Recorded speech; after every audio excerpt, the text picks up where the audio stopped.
Welcome everybody to the, this is the October Mound Science and Energy Museum seminar. We had a slight change in program. Our original speaker, Carl Bishop, came down with some issues and said he couldn't do it. So I was very lucky to get our president, Gabriel, to step up and give a presentation. It was helpful that he gave this talk on Monday to Miami University Learning Institute, so it was already prepared pretty much. So it was very fortuitous. So we're doing well. Our next month's seminar, last one of 2024, is going to be on the Manhattan Project, given by a guy who's not associated with Mound, so he's going to give us and that's going to be, I'm pretty sure, on the 20th of November, because it turned out Thanksgiving is late this year. So you'll get an announcement soon. But without further ado, I'd like to welcome Doug Gabriel to talk on the RTG program.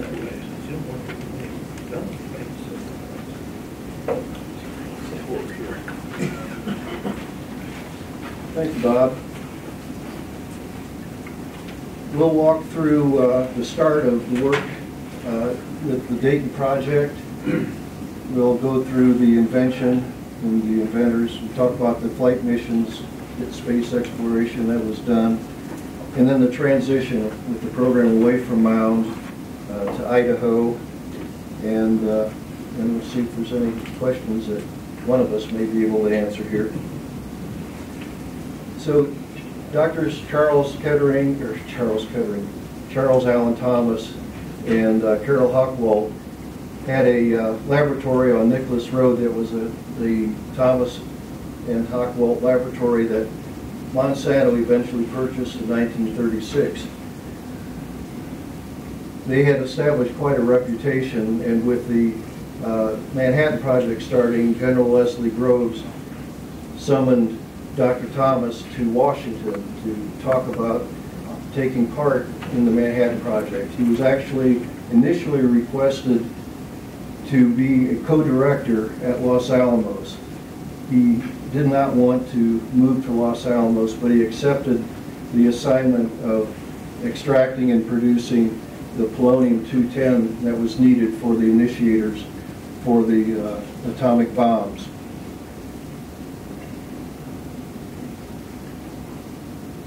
Initially, the work started out at the lab on Nicholas Road, but with the classification problems, they looked for other facilities within the Dayton market. They were able to find the Bone Break Theological Seminary and started work there, but within a year they had over 100 employees and they needed more space to operate.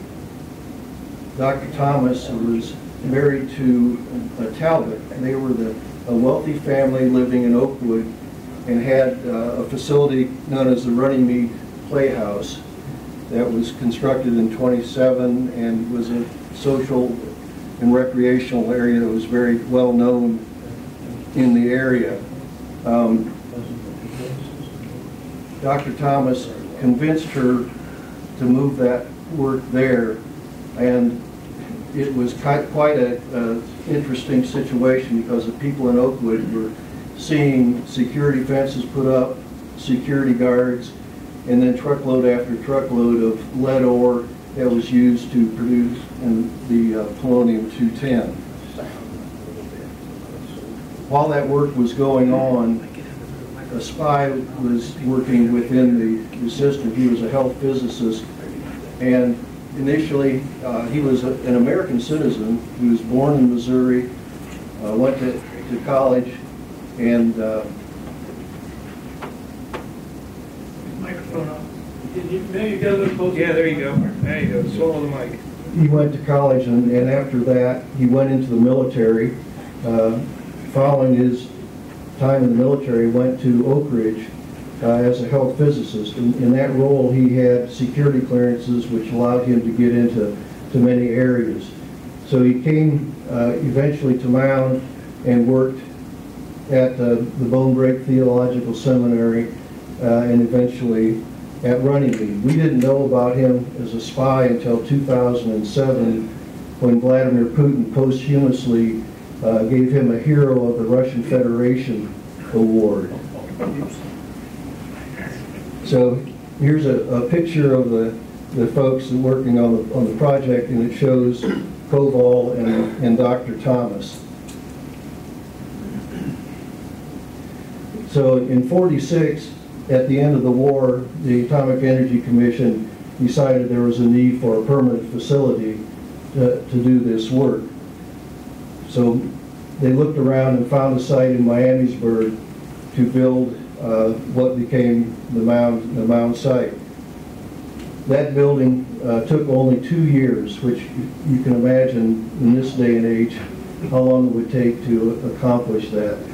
This building was 5 stories underground, and it had 16-foot thick walls, and was designed so that it could withstand a direct hit of a 2,000-pound bomb in the case that we were at war with somebody.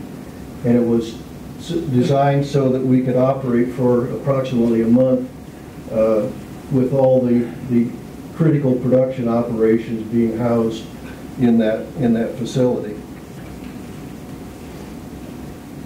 So work went beyond the production of polonium-210, and scientists were looking at other things, and Ken Jordan was working on a project where he was trying to take the heat from the decay of radioactive material and power a steam engine, which in turn would power a generator. He was having problems because the steam engine couldn't keep up with the demands of the generator. So one day at lunch, he was eating with John Burden, and they discussed this problem and came up with a solution, and that was to use a thermocouple-like device to convert the heat energy from the decay of the radioactive material into electrical energy. Now they got a patent on that in 1959, and then were subsequently inducted into the U.S. Patent and Trademark Inventors Hall of Fame. That device then was set up where Mound would be the producer of the radioactive fuel, and the Martin Nuclear Division was a company that the Atomic Energy Commission designated to develop the converter technology. So the AEC, as they like to do, giving acronyms to things, called these programs Systems for Nuclear Auxiliary Power. And the initial one was called a SNAP-3, and it was powered with polonium-210, just as a demonstration there on President Eisenhower's desk. And he was so impressed with that technology that he made it the centerpiece for his Atoms for Peace program. So working into the first application of an RTG, the Navy had navigation satellites. There was one called a Transit 4, and it had solar panels on it, but they decided to add an RTG which put out a very small amount of power, about 2.7 watts, as an auxiliary power source. It was a way to demonstrate that this technology would work. Well, this was 1961, and a launch that occurred just before this one was supposed to happen actually aborted and came down in Cuba. So the State Department denied their authorization to do this launch because they were afraid if you had a package with radioactive materials on it, it would create an international incident. Well, Dr. Seaborg, who was the head of the Atomic Energy Commission at that time, thought that this was so important, he went straight to President Kennedy and got permission for this launch. And it was a successful launch, and to be followed on with the next series of transit programs, Transit 5s. There was a SNAP 9A which had about 25 watts, and it was the sole power source for those navigational satellites. Now the third unit that was launched in '64 ended up being aborted, and the satellite burned up on re-entry. The fuel was a metal fuel, but it burned up and dispersed widely in the atmosphere, which was the design intent at the time. But afterwards they had second thoughts about that as a system of disposing of the spent fuel. So they developed a term called intact reentry heat source. It was the concept so that no fuel would be released upon any kind of a reentry accident. So NASA was going to launch 2 Nimbus weather satellites. Now they had solar panels on them, but they didn't feel that that was going to be sufficient for them to operate properly. So they decided to put 2 SNAP 19 heat source or RTGs on them for power. Now the initial Nimbus launch ended up being aborted, and the RTG's heat sources came down in the Santa Barbara Channel about 300 feet deep. As it turned out, they were able to recover the heat sources, with, as you see in the picture here, and the fuel was ultimately recovered and used. The second Nimbus then was successfully launched with no problems, and it operated successfully for a number of years. The Apollo program came along, and the initial Apollo 19 went to the moon with Neil Armstrong, had 2 15-watt heat sources on it that were required to support the seismic instruments that were placed on the surface of the moon. Those instruments were sensitive to the temperatures that were incurred in the lunar night, which is like 14 days long, and temperatures around minus 300 degrees. The follow-on with Apollos 12 through 17 had what was called the SNAP 27 heat source that was carried on the lunar excursion module. And the picture there shows them removing the heat source from the module. Those systems were intended to last for 2 years, and they actually lasted until they shut the program down in 1977. But as you'll recall, Apollo 13 was not able to land on the moon. So on their return, they released the lunar excursion module, and the heat source went into the Tonga Trench, which is a very deep Pacific Ocean trench, maybe 5 to 6 miles deep. And there was an attempt to go back and see if they could locate that heat source. They were unable to find it, but they also found no traces of any radiation released into that environment.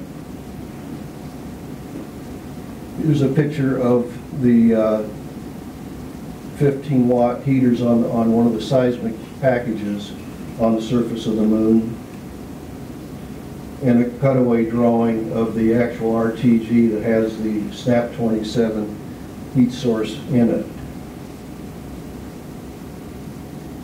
So the next big mission was an attempt to go out and look at the outer planets. Pioneer 10 was launched in 1972 to go to Jupiter, and there was a concern for that mission because we'd never sent a spacecraft through the asteroid belt.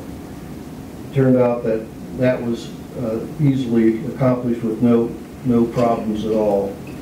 Pioneer 11 followed on with its mission, would fly by both Jupiter and Saturn. The original mission for Pioneer 10 was that it should be operational for 21 months. And in this case, it didn't lose communications until 2003, so it lasted for 30 years, which speaks to the longevity and reliability of these systems. The Pioneer 11 lasted for about 22 years. These systems were SNAP 19 designation, and there were 4 of the RTGs with 40 watts each powering these spacecraft. Here's just 2 charts that show the power curve as the power degrades on the spacecraft. The initial Pioneer 10 had 22 watts in addition to what was needed at the time it encountered Jupiter, and the Pioneer 11, when it encountered Saturn, it had more than 30 watts above what was required to support the mission. Here are pictures taken by Pioneer 10 as it approached and flew away from Jupiter. Its closest encounter was 80,000 miles. And this is a picture of Saturn from Pioneer 11, and that was taken from 13,000 miles. You see a huge difference in the quality of pictures as we progress into later systems. So following that, there was a desire to look for any life forms or signs of life forms on Mars with a Viking program powered by 2 SNAP 19 RTGs on each of the landers. They were originally designed to last for 90 days and to take samples from the surface and examine them for any kind of life forms or evidence of life forms there. Viking 1 operated until 1980, and it was shut down accidentally. There was, even though it had exceeded greatly the time that it was supposed to operate, they shut it down by accident. And essentially the same thing happened with Viking 2, that it was shut down in 1982. That mission also had 2 spacecraft that were orbiting the planet at the same time, and those were powered by solar panels. Next came the iteration and design to come up with more power with less mass, and it utilized silicon germanium unicouples, and this design had 2,400 thermal watts providing 150 electrical watts. The fuel was plutonium dioxide pressed into a sphere and encapsulated in iridium and then housed in graphite.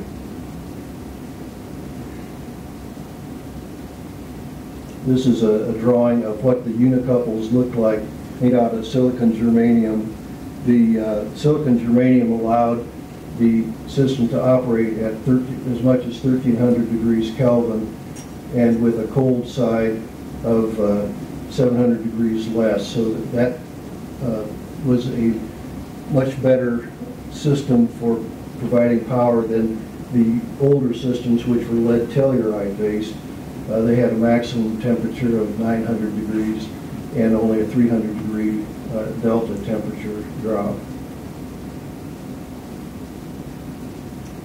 We got to the point where we were trying to do more ambitious missions. Initially, the multi-100-watt system was on 2 communication satellites, Lincoln experimental satellites, that were launched in 1976, and they were saying they were still operating in 1991, and that was the last report I had on whether they were operating. Next came the Voyager program, and there was a unique situation where the planets were going to be in an alignment that would allow several of them to be viewed with this program. You were going to be able to see Jupiter, Saturn, Uranus, and Neptune.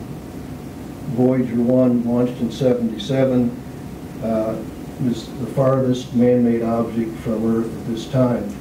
It's approximately a little bit less than 16 billion miles away. We're still able to communicate with Voyager. It takes approximately 44 hours for a message to get to Voyager and then return with a response.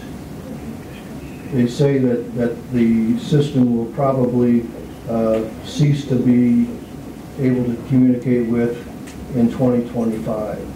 That's an extremely long and successful spacecraft, certainly. And each of those spacecraft had 3 of the multi-100-watt RTGs on them. And these are pictures from Voyager of Jupiter, Saturn, Uranus, and Neptune. You can see a significant improvement in the quality of the pictures. Now, one of the things that Mound did was they produced various types and forms of the plutonium fuel. These are samples of what was done here to support the various programs as dictated by the design. And we also had what I think of as exotic materials that we had to produce components with, where it was forming and machining and welding, these sorts of things. So there's a great variety of materials that we had expertise in working with. Following the general purpose heat source came along after the multi-100 watt. It was again an attempt to come up with more power to support the space missions that were coming up.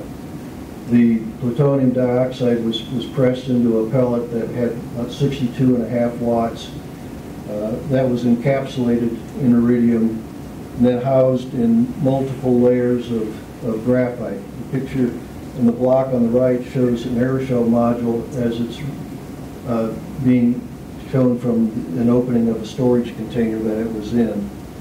The heat source modules were stacked 18 high in the converter. That was 4,000 thermal watts and about 300 electrical watts at the beginning of a mission. This picture shows the components broken down. The encapsulated iridium went into a fine weave pierce fabric graphite impact shell, which then was covered with a CBCF carbon bonded carbon fiber insulating sleeve and going into a fine weave pierce fabric aeroshell module. That module had indents cut on the corners so that if there was a reentry event that they would tumble and ablate in kind of an even manner to protect the fuel clads inside and not release any fuel into the environment. This was F-line, where a lot of the work with the fuel clads was done and placed into the graphite impact shells and the aeroshells welded in a can for further processing. The responsibilities for Mound changed with the general purpose heat source. Originally, we were tasked with producing the fuel and encapsulating it and shipping it off to a design agency that built the converter, and they would place the heat source into the converter and do the testing of it. There was security concerns at the time that these systems contractors were located in big cities, Philadelphia and Baltimore, and they were concerned that shipping the plutonium to high population areas could be a problem with terrorist activities. So the systems contractor kept the job of designing and fabricating the converter, but Mound was given the responsibility of taking the heat sources and putting them into the converter and then doing all of the acceptance testing that was required to flight qualify these systems. The RTG assembly activity took on the order of 1 month of around-the-clock operations, and the testing operations took 3 to 4 months to conduct. We did dynamic testing to demonstrate that the system would survive a launch environment.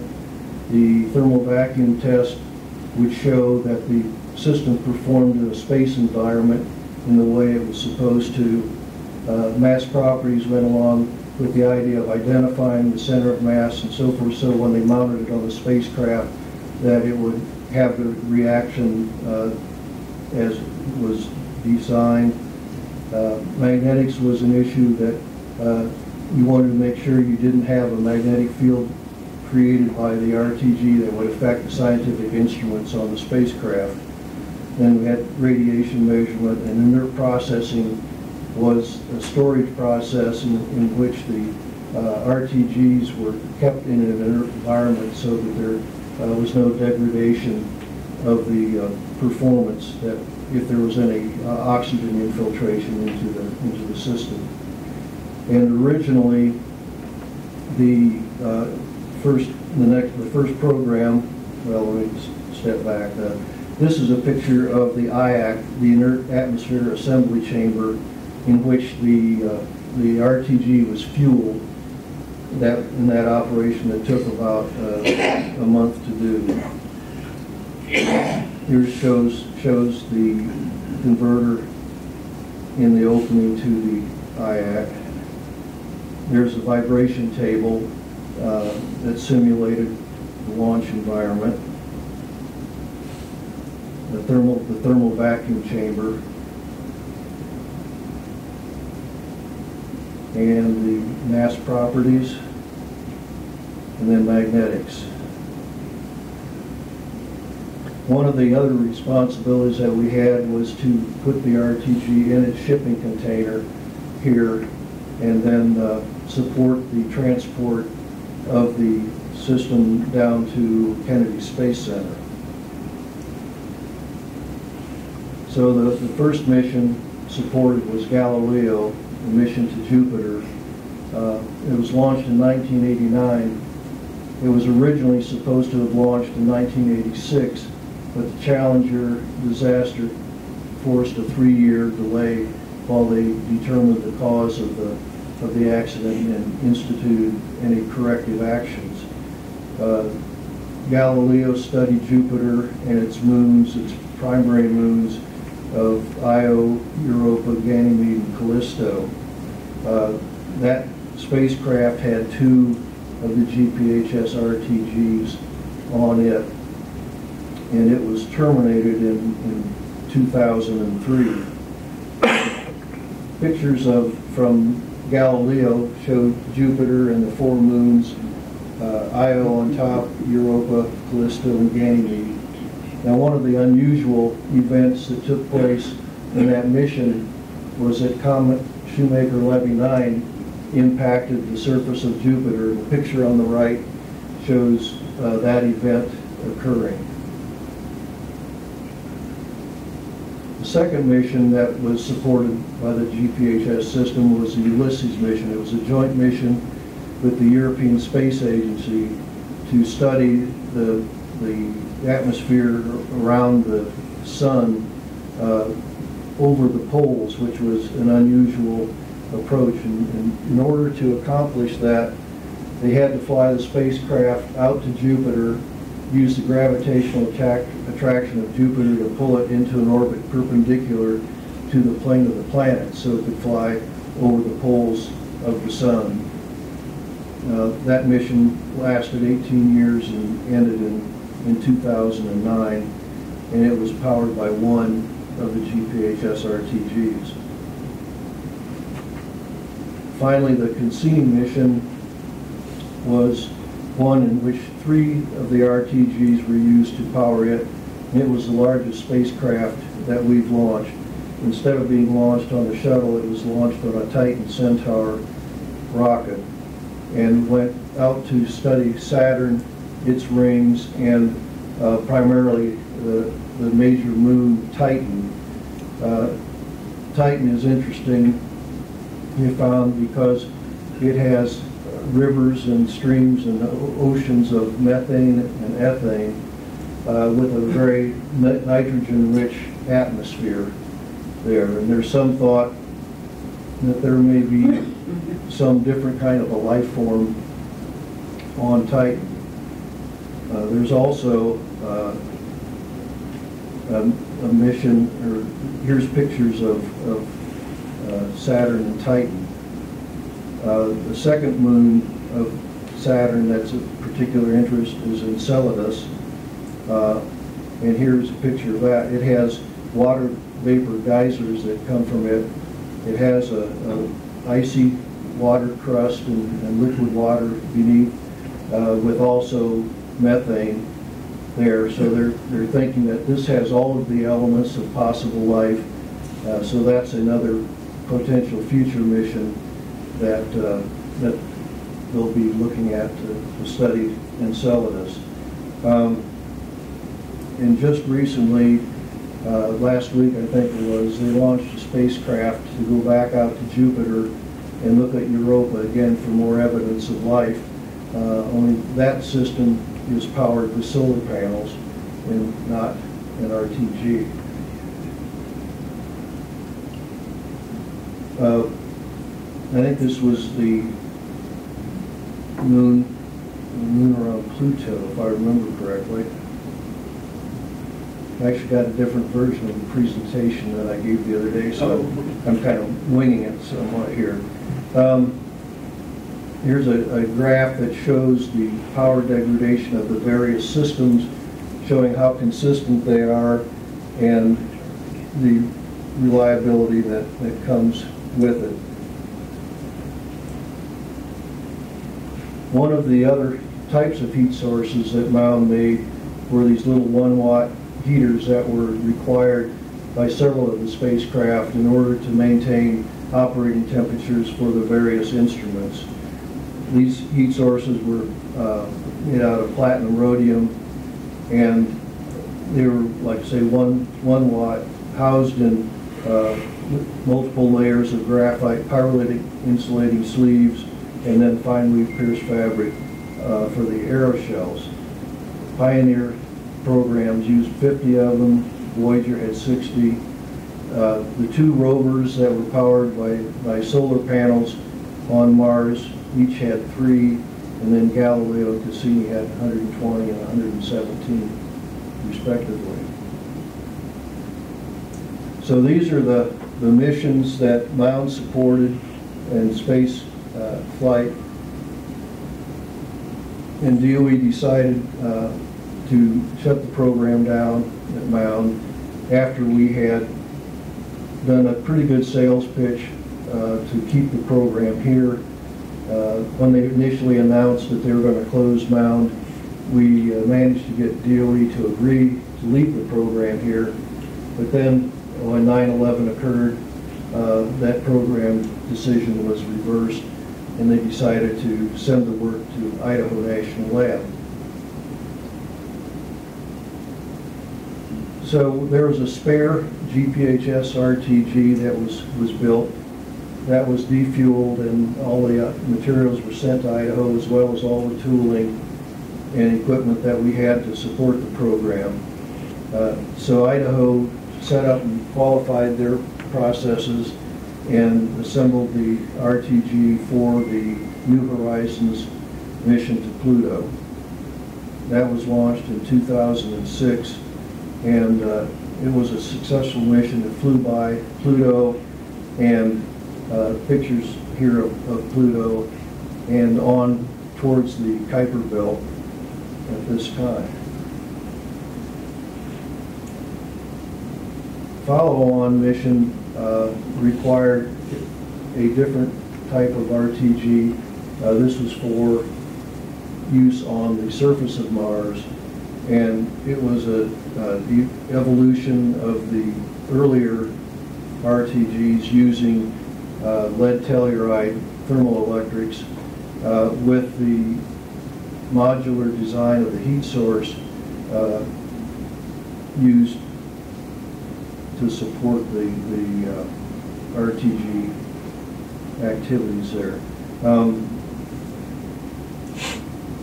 So Curiosity was launched in 2011 and has been operational on the surface of Mars. With it had an aerial device that flew and gathered data as well, supporting the mission. And then kind of a summary of the lifespan or life history of the RTG systems. The SNAP 27 used on the Apollo program is probably more well known than the earlier ones. Then the multi-100 watt RTG, the GPHS RTG, and then finally the work at Idaho that did the multi-mission RTG, which is the future of what will probably be used on any future missions that use RTG technologies. So we reviewed work on the Dayton project, the invention and its inventors, and the missions, and now the work that's being done at Idaho. And here we are at the Mound Cold War Discovery Center. We appreciate your attendance, and if you haven't been through the museum, we hope you'll do that. Any questions? Doug? Doug, can you talk at all about any of the terrestrial applications of RTGs? Well, that's a good question, because at one time I was told there's no classification on the program, but then the design agency, when they were in here, said you're really not supposed to talk about that. There was a system that was based on the multi-100 watt heat source, an RTG, that was deployed underwater. Let's say that. Yes. The SNAP 27 that was on Apollo 13, I assume that those were designed to maybe survive re-entry at the lower orbit velocities, but the Apollo was never designed to, the descent stage was never designed to come back. So when it came back, it was moving at much faster velocities. Mm-hmm. Was there any indication that maybe it just did burn up because it hit too fast?